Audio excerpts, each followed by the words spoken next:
Lecture de la première lettre de Saint Jean. Bien-aimés, quoi que nous demandions à Dieu, nous le recevons de lui, parce que nous gardons ses commandements et que nous faisons ce qui est agréable à ses yeux. Or, voici son commandement. Mettre notre foi dans le nom de son Fils Jésus-Christ et nous aimer les uns les autres comme il nous l'a commandé. Celui qui garde ses commandements demeure en Dieu et Dieu en lui. Et voilà comment nous reconnaissons qu'il demeure en nous, puisqu'il nous a donné part à son esprit. Bien-aimés, ne vous fiez pas à n'importe quelle inspiration, mais examinez les esprits pour voir s'ils sont de Dieu, car beaucoup de faux prophètes se sont répandus dans le monde. Voici comment vous reconnaîtrez l'Esprit de Dieu.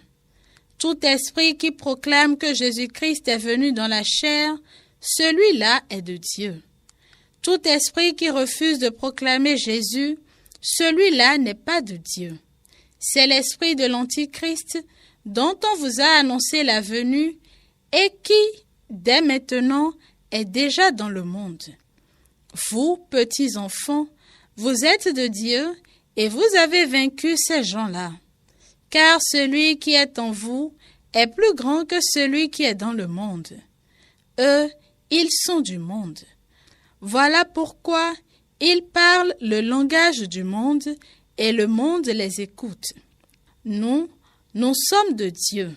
Celui qui connaît Dieu nous écoute. Celui qui n'est pas de Dieu ne nous écoute pas. C'est ainsi que nous reconnaissons l'esprit de la vérité et l'esprit de l'erreur. Tu es mon fils, je te donne en héritage les nations. Tu es mon fils, je te donne en héritage les nations. Le Seigneur m'a dit, tu es mon fils. Moi, aujourd'hui, je t'ai engendré. Demande et je te donne en héritage les nations, pour domaine la terre tout entière.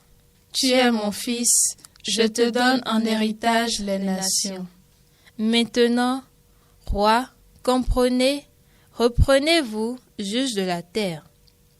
Servez le Seigneur avec crainte, rendez-lui votre hommage en tremblant.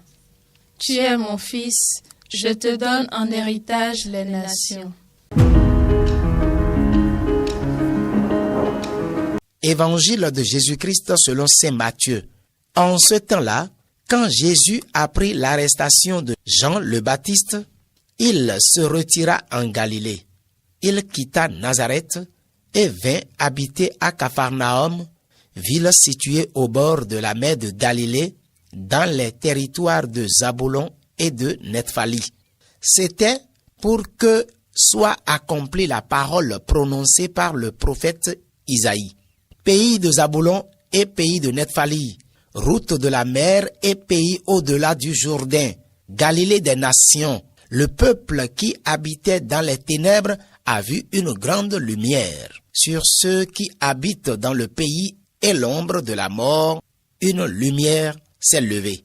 À partir de ce moment, Jésus commença à proclamer « Convertissez-vous, car le royaume des cieux est proche ».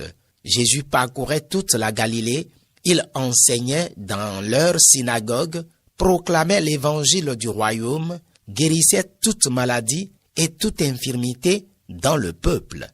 Sa renommée se répandit dans toute la Syrie.